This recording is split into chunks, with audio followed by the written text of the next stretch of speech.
Emily sneered at me after I announced my resignation, and I responded by maintaining a silent, steady gaze.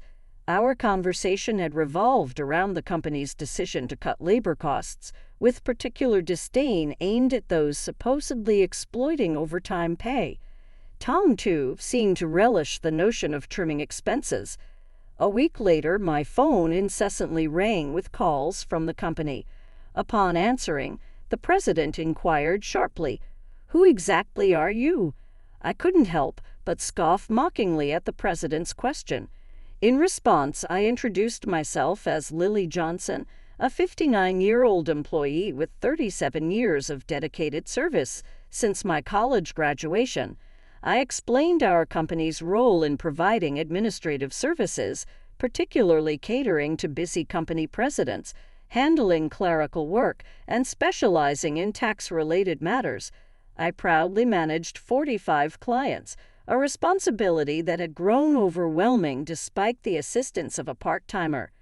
Despite the challenges, I couldn't show any sign of weakness. Our clients were long-standing relationships, and their adversities fueled my determination. Today, as I sat in front of my computer, the relentless harassment from Tom and Emily weighed heavily on my mind. Tom, 7 years my junior and now the head of the tax department, had drastically changed his demeanor 3 months ago upon promotion. His once polite tone was replaced with condescension and complaints, making every interaction a struggle. Even when I countered, he remained unfazed, instructing me to consult the manual for guidance and warning against unnecessary actions. Emily, Tom's assistant, joined in the harassment, criticizing my efficiency and mocking my rank-and-file status despite being the first to decline a promotion to department head, a fact unknown to Tom and Emily. I committed to completing my regular duties, but their harassment persisted. Tom accused me of increasing overtime, branding it a waste.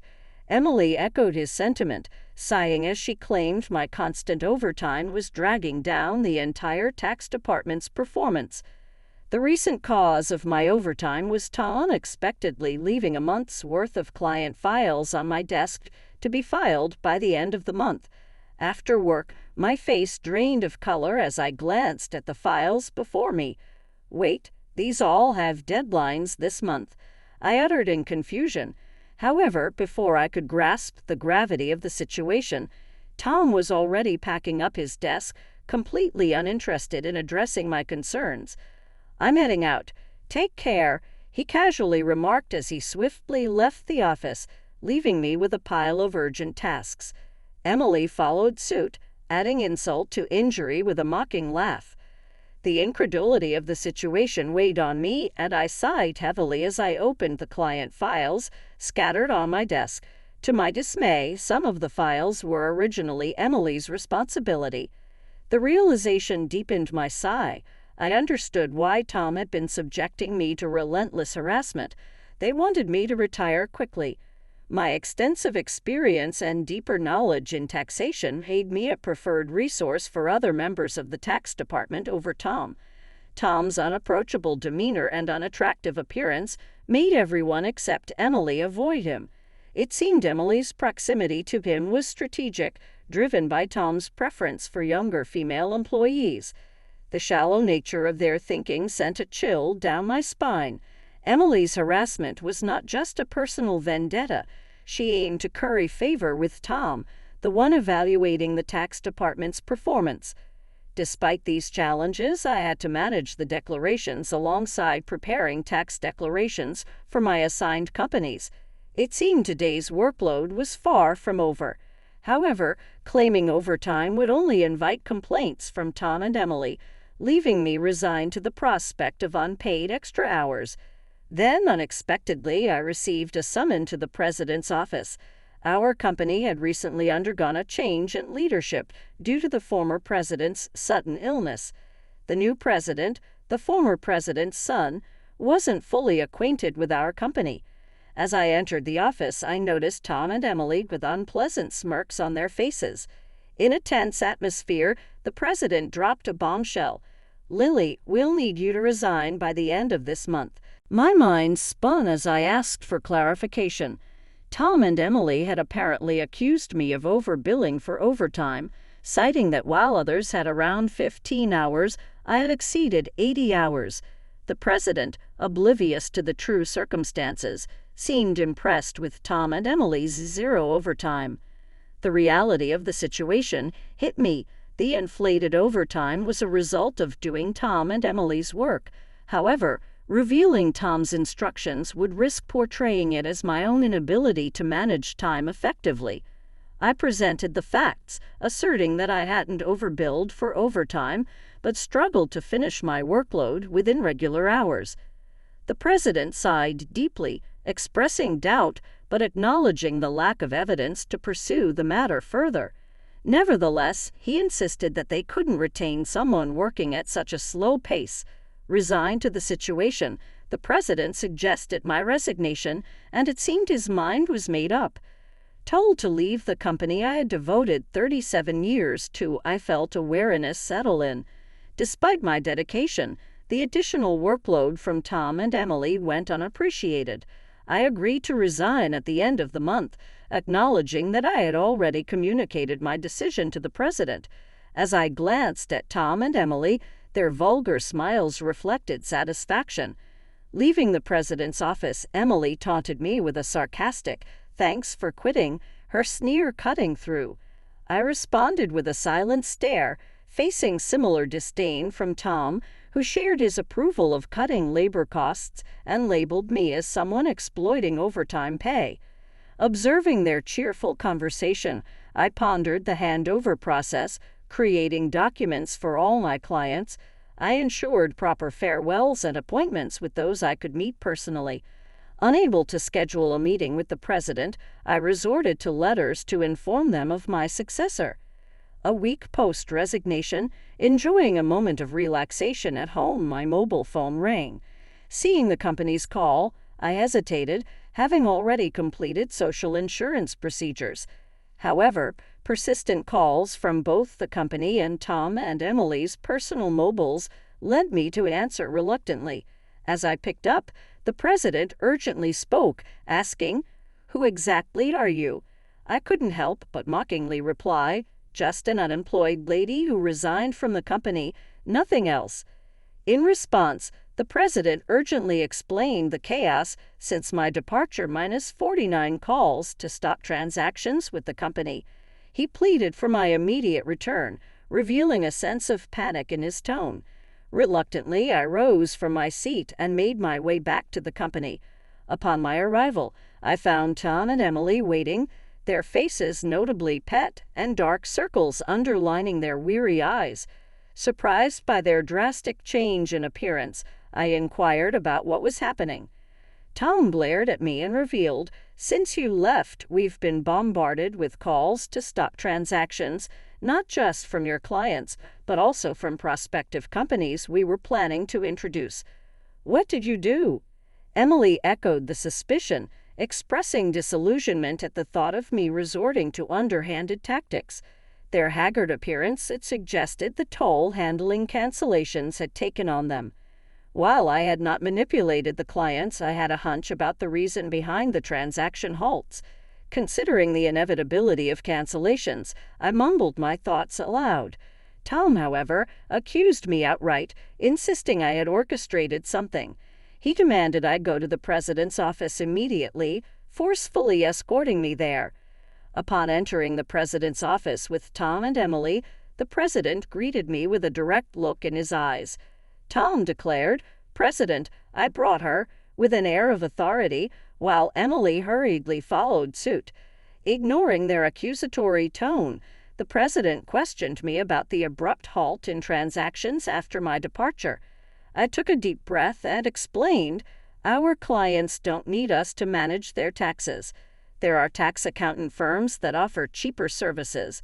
They continued with us because of me." Tom snapped back, questioning my self-worth, and Emily taunted me, both challenging my value to the company. Undeterred, I elaborated on my unique approach, offering tailored tax-saving strategies that resonated with our clients. Tom dismissed it as inefficient, arguing that their manual-based operations were more practical. The president sighed deeply, recognizing the fundamental difference in our approaches. In a serious tone, he said, actually signaling a crucial revelation or decision to follow. I received a surprising call from my father, the former president.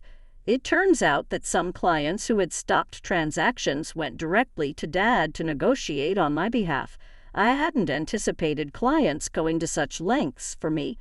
Dad emphasized that the tax department thrived because of my contributions. Not only did I manage my clients efficiently, but I also supported my colleagues' clients, possessing knowledge that even Tom couldn't match. Dad disclosed that if I hadn't declined the promotion, I would have held a higher position than a department head by now. The current president expressed regret with a pained expression. Emily appeared shocked, probably grappling with the idea that I could have been her superior. The president apologized for making me resign initially and asked if I would consider revoking my resignation. According to Dad, I was indispensable to the company. While I appreciated the change in the president's perspective, I hesitated to accept. Tom interrupted our conversation, visibly upset, and protested the president's decision, questioning why I was chosen over him. Emily echoed his sentiments, praising Tom's leadership and expressing disbelief at the preference for me. The president then sternly addressed them, revealing that since my resignation, numerous complaints had been received from the tax department suggesting they had been shifting their workload onto others. Tom turned pale as the president exposed the fact that he had been pushing the preparation of client declaration forms onto subordinates, including Emily's work for multiple clients. The president pointed out the irony, considering Tom had accused me of being a salary thief. Observing Tom and Emily's pale expressions, the president continued by revealing an alleged leak about their romantic involvement. Tom struggled to defend himself, claiming he was merely mentoring Emily as her superior. However, the president produced receipts from the accounting department indicating dining expenses filed by Tom. Confronted with evidence, Tom, sweating profusely, was unable to provide a convincing explanation. Emily, too, turned ghostly pale as the president accused them of neglecting their duties, inflating expense claims, and violating company policy by having an affair in the office while being married. In a calm and straightforward manner, the president declared the termination of their employment effective immediately. Tom and Emily tried to resist, promising to retract the receipt claims and pleading for their jobs. "I have a family," Tom desperately pleaded, attempting to reverse his termination. Emily echoed his sentiments, carefully expressing her fear of being fired. She promised to apologize to me and others for burdening them with work, realizing the gravity of the situation involving neglect of duties and an affair with a supervisor. Concerned about her reputation, she implored for a second chance. Sensing their desperation, I offered advice. "Why don't you stop resisting?" "It's undignified," I suggested. Tom glared at me, retorting, "Shut up. What would a single person like you understand?" I sighed, reminding him, "Tom, you were the one who got me fired. It's just karma. What goes around comes around. Why don't you take some responsibility and reflect a bit?" Frustrated, Tom looked away while Emily bit her lip in distress. Aware of more details about their misconduct, I turned to the president, asking with a smile if I should share them. Tom and Emily frantically tried to stop me, fearing further exposure. I issued an ultimatum, warning them that wrongdoings would eventually come to light, urging them to face reality before it worsened. At my word, both Tom and Emily collapsed to their knees, and the president decided to fire them on the spot. Later, I revealed more about their misdeeds, including Tom faking business trips to spend days with Emily and their insidious tactics of harassing disliked employees into quitting. Despite my attempts to help those employees, Tom and Emily's strategies were relentless. They repeatedly reprimanded and pressured employees out of my sight, often assigning sudden tasks with tight deadlines. The resigned employees had initially asked me to keep quiet, but since they were now happily working elsewhere, I decided it was time to speak up. The president, furious at my revelations, expressed anger about cutting Tom and Emily's final salary. He planned to thoroughly investigate past inflated expense claims. Tom, with tears in his eyes, begged the president not to cut his salary, fearing the impact on his family.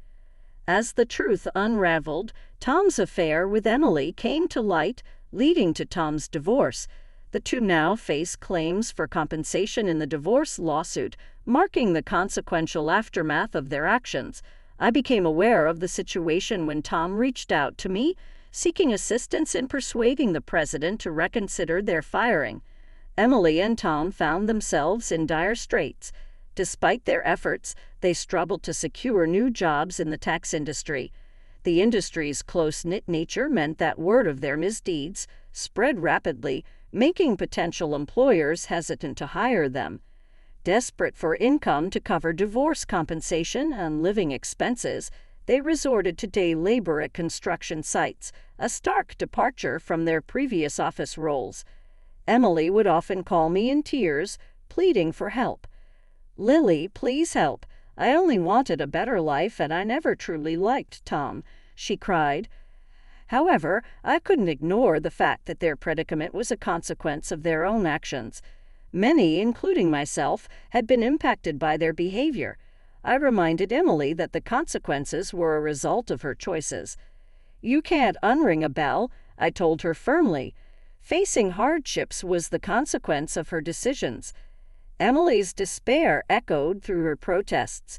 Despite her regrets, the outcome remained unchanged. As for me, I chose to distance myself from the chaos of the corporate world. Despite the president's pleas for my return, I declined. Once told to resign, I had no desire to return.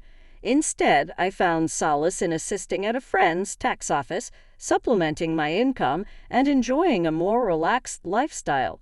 In the future, I entertained the idea of starting my own office where I could serve my clients without the constraints of corporate bureaucracy.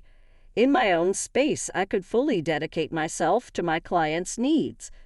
As a tax accountant, I aspired to be on equal footing with my clients, providing service without superiority.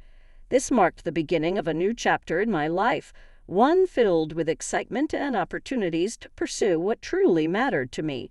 My second life had just begun, and I eagerly anticipated the journey ahead.